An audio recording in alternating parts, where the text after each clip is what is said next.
श्रद्धयाग्निः समिध्यते श्रद्धया हूयते हविः श्रद्धां भगस्य मूर्धनि वचसा वेदयामसि।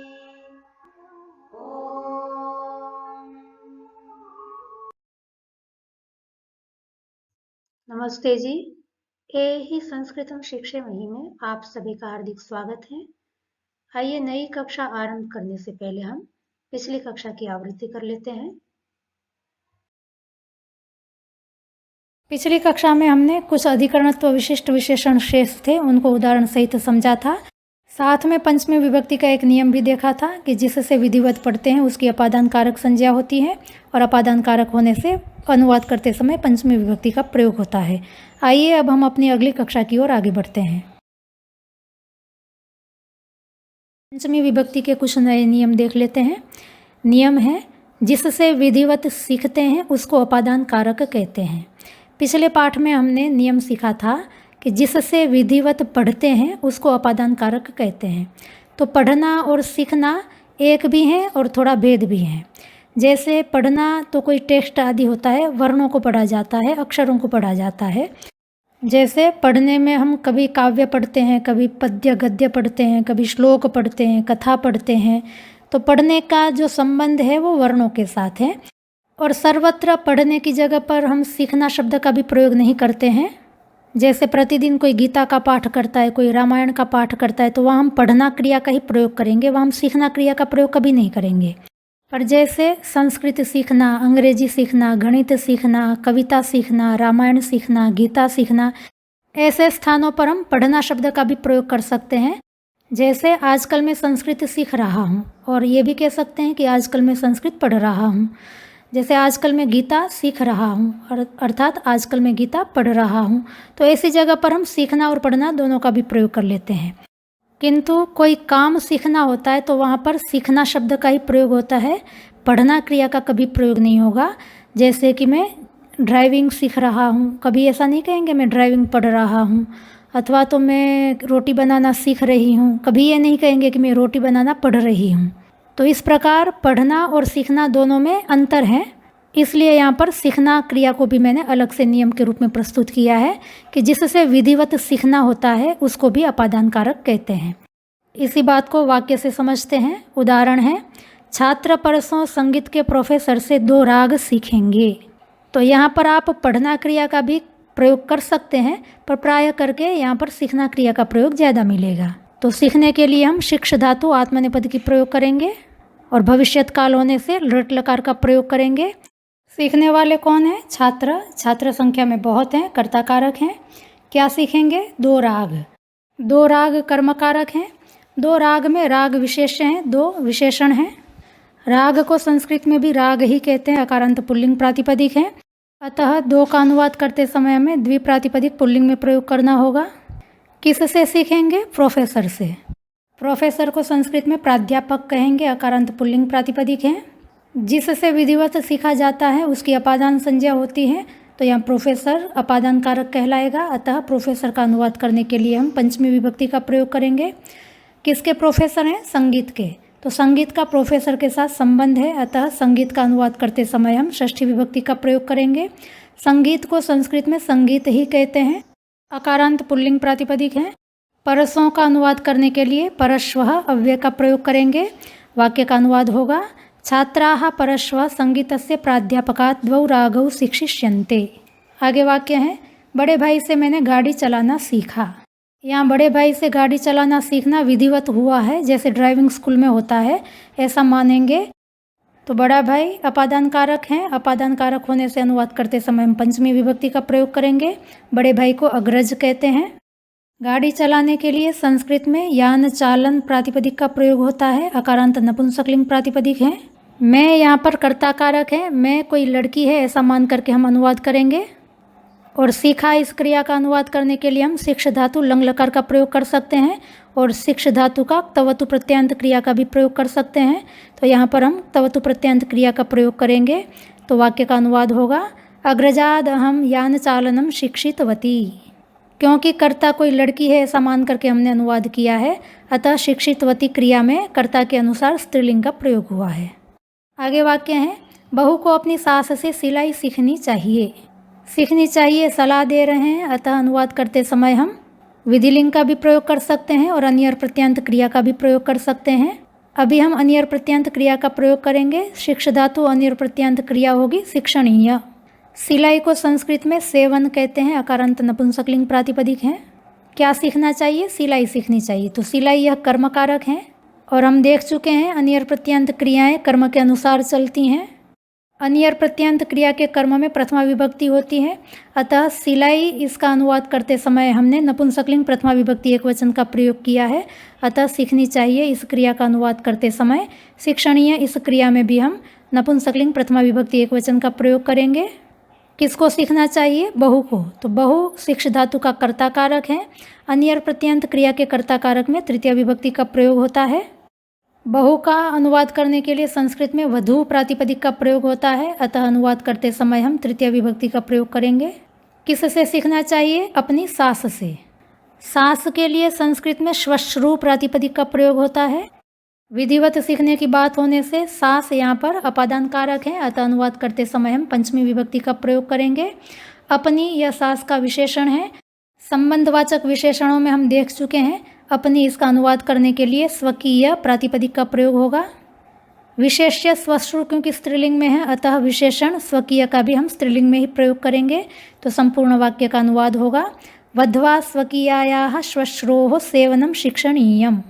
इस प्रकार आपको अच्छी तरह से समझ में आ गया होगा कि जिससे विधिवत सीखते हैं उसकी भी अपादान संज्ञा होती है और अपादान कारक होने से अनुवाद करते समय हम पंचमी विभक्ति का प्रयोग करेंगे। आगे नियम है, जिससे सुनते हैं उसकी भी अपादान संज्ञा होती है और अपादान संज्ञा होने से उसमें भी हम पंचमी विभक्ति का प्रयोग करेंगे।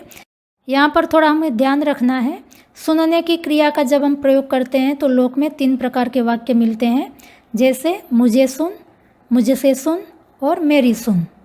संस्कृत में भी इसी प्रकार 3 वाक्यों का प्रयोग होता है। तो पहला वाक्य है मुझे सुन। यद्यपि मुझे सुन इसका तात्पर्य है मेरी बात सुन, पर वाक्य की दृष्टि से हम देखेंगे तो मुझे सुन में मुझे जो है वो साक्षात सुन क्रिया का कर्म कारक बना हुआ है, अतः हमें अनुवाद करते समय द्वितीय विभक्ति का ही प्रयोग करना है। अतः मुझे सुन इसका अनुवाद होगा माम शृणु। सुनने के लिए श्री धातु का प्रयोग होता है, जिसके रूप अभी आपको सिखाए नहीं गए हैं क्योंकि थोड़े अलग ढंग से चलते हैं। समय आने पर उसको भी बता दिया जाएगा। यहाँ जो हमने श्रेणु क्रिया का प्रयोग किया है वह श्रु धातु लोट लकार मध्यम पुरुष एक वचन की क्रिया है। दूसरा वाक्य है मुझसे सुन। इसका भी तात्पर्य है मुझसे बात सुन, पर बात शब्द का उल्लेख न करते हुए हम लोक में इस प्रकार बोल देते हैं कि मुझसे सुन। तो अब जिससे सुना जाता है उसकी अपादान कारक संज्ञा हो जाती है। ये हमारा नियम यहाँ पर लागू होगा। तो अब मुझसे इसका अनुवाद करते समय हम अस्मद सर्वनाम पंचमी विभक्ति एक वचन का प्रयोग करेंगे। तो वाक्य का अनुवाद होगा मत श्रेणु। और वाक्य यदि ऐसा है कि मुझसे बात सुन, तब बात यहाँ पर कर्मकारक है और बात को संस्कृत में वार्ता कहते हैं, आकारांत स्त्रीलिंग प्रातिपदिक है, अतः वाक्य का अनुवाद होगा मत वार्ताम श्रेणु। तो यहाँ पर भी आप देख सकते हैं कि मुझसे इसका अनुवाद करने के लिए नियम के अनुसार हमने पंचमी विभक्ति का प्रयोग किया है। और तीसरा वाक्य है मेरी सुन। इसका भी तात्पर्य है मेरी बात सुन। तो मेरी इसका बात के साथ संबंध है, पर लोक में हम बात शब्द का प्रयोग किए बिना ही मेरी सुन इस तरह से वाक्य रचना का प्रयोग कर देते हैं। तब मेरी इसका अनुवाद करने के लिए हम षष्ठी विभक्ति का प्रयोग करेंगे। तब वाक्य का अनुवाद होगा मम श्रेणु। और मेरी बात सुन ऐसा वाक्य होगा तब अनुवाद करेंगे मम वार्ताम श्रेणु। तो हमें ध्यान रखना है कि जिससे हम सुनते हैं उसकी अपादान संज्ञा होती है। यह नियम मुझसे सुन अथवा मुझसे बात सुन इस प्रकार की वाक्य रचना का जब हम प्रयोग करेंगे तब करना है। मुझे सुन अथवा मेरी सुन इस प्रकार की वाक्य रचना का जब हम प्रयोग करेंगे तब यह नियम लागू नहीं होगा। इसी को और स्पष्ट करने के लिए आइए और वाक्य देख लेते हैं। तू और वे दोनों मुझसे क्यों सुनना चाहते थे इसका अनुवाद करने के लिए हम लट लकार में इच्छ धातु के साथ स्मव्यय का प्रयोग करेंगे। इस वाक्य में 3 कर्ता हैं, एक है तू और दूसरे वे दोनों। हम यह देख चुके हैं कि कर्ता जब मध्यम पुरुष और अन्य पुरुष के इकट्ठे हो जाएं तो मध्यम पुरुष के कर्ता समझ करके हमें क्रिया का अनुवाद करना है। अतः यहाँ पर इच्छ क्रिया का अनुवाद करते समय हम मध्यम पुरुष बहुवचन का प्रयोग करेंगे। सुनना, इसका अनुवाद करने के लिए हम श्रु धातु तुमुन प्रत्यांत क्रिया श्रोतुम का प्रयोग करेंगे। क्यों का अनुवाद करने के लिए कथम अव्यय का प्रयोग करेंगे।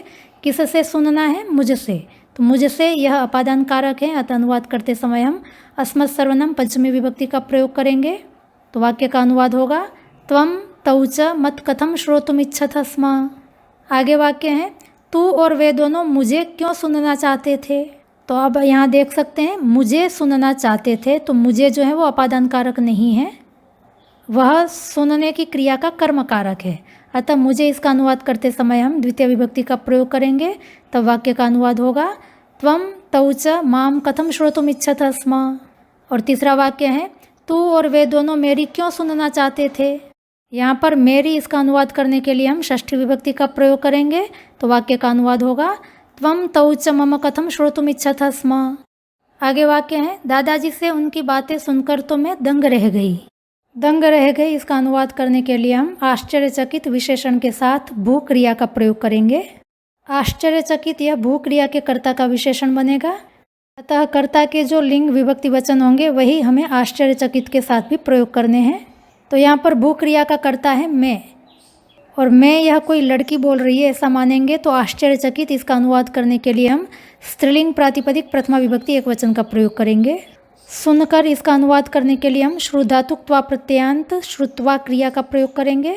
क्या सुनकर, बातें, तो बातें सुनने की क्रिया का कर्मकारक है और बातों को संस्कृत में वार्ता कहते हैं। आकारांत स्त्रीलिंग प्रातिपदिक है, संख्या में बहुत हैं, कर्मकारक होने से द्वितीय विभक्ति और बहुत होने से बहुवचन का प्रयोग होगा। किनकी बातें, उनकी बातें, तो उनकी यह बातों का विशेषण है। और संबंधवाचक विशेषण में हम देख चुके हैं कि उसकी, इसका अनुवाद करने के लिए तो तदीय विशेषण का प्रयोग हो जाता है, पर उनकी, इसका अनुवाद करना हो तो प्रायः करके तदीय विशेषण का प्रयोग नहीं होता, सर्वनाम शब्द का प्रयोग ज़्यादा होता है। तो हम भी यहाँ पर सर्वनाम शब्द का प्रयोग करेंगे। किससे सुनकर, दादाजी से, तो दादाजी से सुना जा रहा है, अतः दादाजी अपादान कारक हैं, अतः अनुवाद करते समय हम पंचमी विभक्ति का प्रयोग करेंगे। दादाजी को संस्कृत में पितामह कहते हैं। संपूर्ण वाक्य का अनुवाद होगा पितामहात् तेषां वार्ता श्रुत्वा तु अहम आश्चर्यचकिता अभुवम। तो अहम के बीच में यण संधि हो सकती है और आश्चर्यचकिता अभुवम में सवर्ण दीर्घ संधि हो सकती है। आगे एक वाक्य और देख लेते हैं। उसको भार्गवी से आपके विचार अवश्य सुनने चाहिए थे। इस वाक्य में सलाह दी जा रही है, अतः सुनने चाहिए, इसका अनुवाद करने के लिए हम अन्यर प्रत्यांत क्रिया का भी प्रयोग कर सकते हैं। जब हम अन्यर प्रत्यांत क्रिया का प्रयोग करेंगे तब थे, इसका अनुवाद करने के लिए अस धातु लंग लकार का प्रयोग करेंगे। क्या सुनना चाहिए, विचार, तो विचार सुनना चाहिए इस क्रिया का कर्म है। और हमने देखा है अन्यर प्रत्यांत क्रिया के कर्म में प्रथमा विभक्ति का प्रयोग होता है। विचार के लिए संस्कृत में विचार प्रातिपदिक का ही प्रयोग होता है, अकारांत पुल्लिंग प्रातिपदिक है और संख्या में बहुत हैं, अतः विचार, इसका अनुवाद करने के लिए हम पुल्लिंग प्रथमा विभक्ति बहुवचन का प्रयोग करेंगे। और हम देख चुके हैं कि अन्यर प्रत्यांत क्रियाएं कर्म के अनुसार चलती हैं, अतः सुनना चाहिए, इसके लिए अनुवाद करते समय हम अन्यर प्रत्यांत क्रिया में पुल्लिंग प्रथमा विभक्ति बहुवचन का प्रयोग करेंगे। सुनना चाहिए, इसके लिए हमें श्रु धातु अन्यर प्रत्यांत क्रिया श्रवणीय का प्रयोग करना है। अवश्य या क्रिया विशेषण है, इसका अनुवाद करते समय हम द्वितीय विभक्ति एक वचन का प्रयोग करेंगे। किसके विचार, आपके, तो आपके यह विचार का विशेषण है। तो विचार का अनुवाद करते समय हमने पुल्लिंग प्रथमा विभक्ति बहुवचन का प्रयोग किया है, अतः आपके इस विशेषण का भी अनुवाद करते समय हम पुल्लिंग प्रथमा विभक्ति बहुवचन का प्रयोग करेंगे। आपके, इसका अनुवाद करने के लिए संस्कृत में भवदीय विशेषण का प्रयोग होता है। किसको सुनना चाहिए था, उसको, तो उसको जो है वो सुनना चाहिए क्रिया का कर्ता कारक है। और हम यह भी देख चुके हैं कि अन्य प्रत्यांत क्रिया के कर्ता में तृतीय विभक्ति का प्रयोग होता है। किससे सुनना चाहिए था, भार्गवी से, तो भार्गवी से सुनने की बात की जा रही है, अतः भार्गवी अपादान कारक कहलाएंगी और अपादान कारक होने से अनुवाद करते समय हम पंचमी विभक्ति का प्रयोग करेंगे। तो संपूर्ण वाक्य का अनुवाद होगा तया भार्गव्याः भवदीयाः विचाराः अवश्यम श्रवणीयाः आसन। तो आशा करती हूँ कि जिससे सुनते हैं उसकी अपादान कारक संज्ञा होती है और अपादान कारक होने से पंचमी विभक्ति का प्रयोग किस प्रकार करना है यह आपको अच्छी तरह से समझ में आ गया होगा। एक नियम और है, इसको भी देख लेते हैं। जिससे समझते हैं उसको अपादान कारक कहते हैं और अपादान कारक होने से यहाँ पर भी पंचमी विभक्ति का ही प्रयोग होगा। उदाहरण से समझते हैं। वाक्य है, मैंने और मोहन ने कल रात शिक्षक से कुछ बातें समझी। समझने के लिए हम अवपूर्वक गम धातु का प्रयोग करेंगे। भूतकाल होने से लंग लकार का प्रयोग होगा। किसने समझी? मैंने और मोहन ने। तो मैं और मोहन दोनों कर्ता कारक हैं।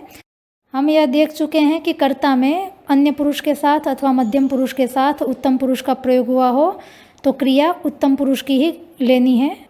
यहाँ वाक्य में मैं उत्तम पुरुष का कर्ता है, अतः समझने की क्रिया का अनुवाद करते समय हम अवपूर्वक गम धातु लंग लकार उत्तम पुरुष द्विवचन की क्रिया अवागच्छावः इसका प्रयोग करेंगे। क्या समझा? बातें समझी। बात कर्मकारक है और बात के लिए वार्ता प्रातिपदिक का प्रयोग होता है। कितनी बातें? कुछ बातें। कक्षा 57 में हम देख चुके हैं अनिश्चित अर्थों के वाचक शब्दों का अनुवाद करने के लिए किम सर्वनाम के रूपों के साथ चित्त और चन शब्द जोड़ करके प्रयोग किया जाता है। वाक्य में कुछ यह बात का विशेषण है, पर कितनी बातें ये पता नहीं है। कुछ अनिश्चित बातों की बात हो रही है, अतः कुछ इसका अनुवाद करते समय हम किम सर्वनाम के साथ चित्त और चन का प्रयोग करेंगे। पर किम सर्वनाम स्त्रीलिंग, पुल्लिंग, नपुंसकलिंग किसका प्रयोग करना है, इसका निर्णय करते समय हमने देखना है कि विशेष्य का अनुवाद करते समय क्योंकि हमने स्त्रीलिंग द्वितीय विभक्ति बहुवचन का प्रयोग किया है, अतः हमें किम सर्वनाम स्त्रीलिंग द्वितीय विभक्ति बहुवचन का लेना है और उसके साथ चित्त अथवा चन शब्द का प्रयोग करना है।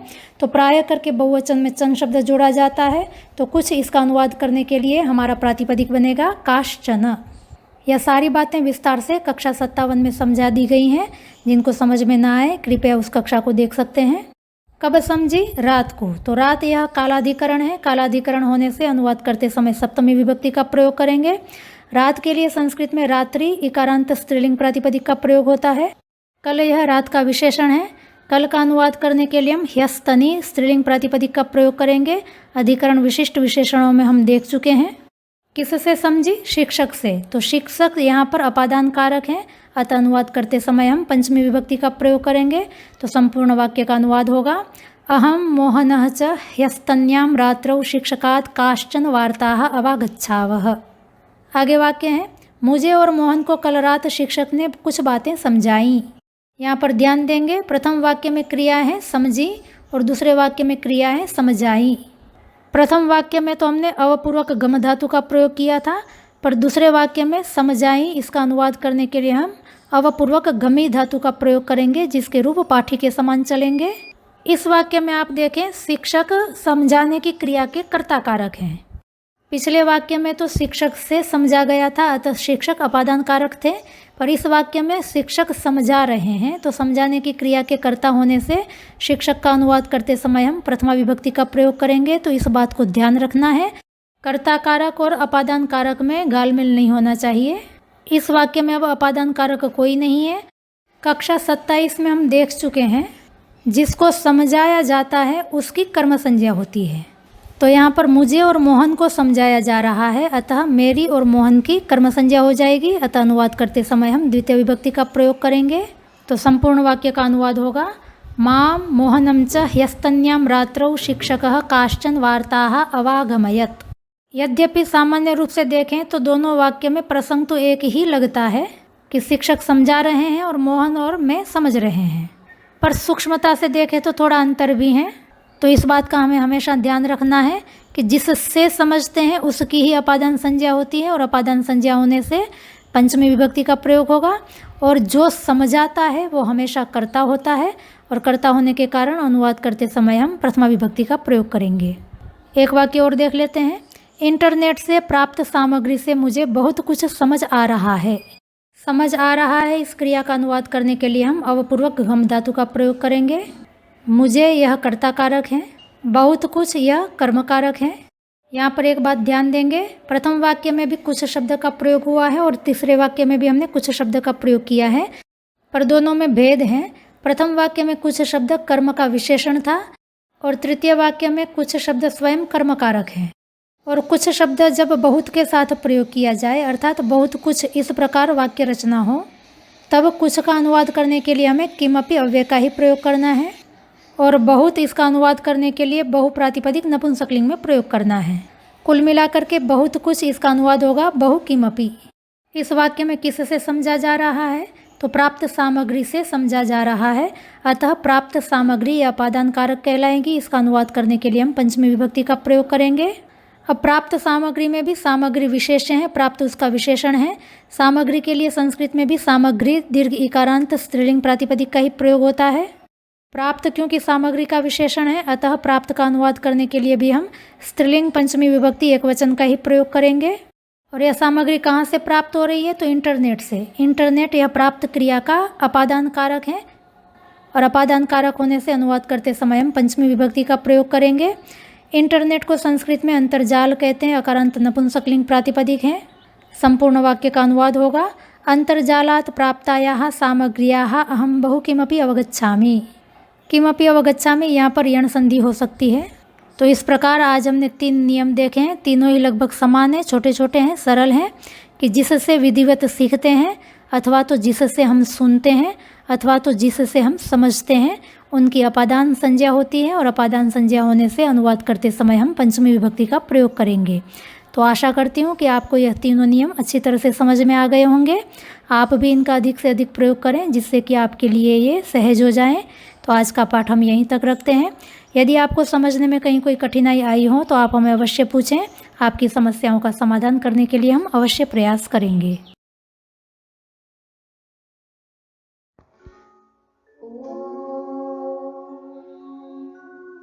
श्रद्धां प्रातर्हवामहे श्रद्धां मध्यं दिनं परि श्रद्धां सूर्यस्य निमृचे श्रद्धे श्रद्धापये हनः।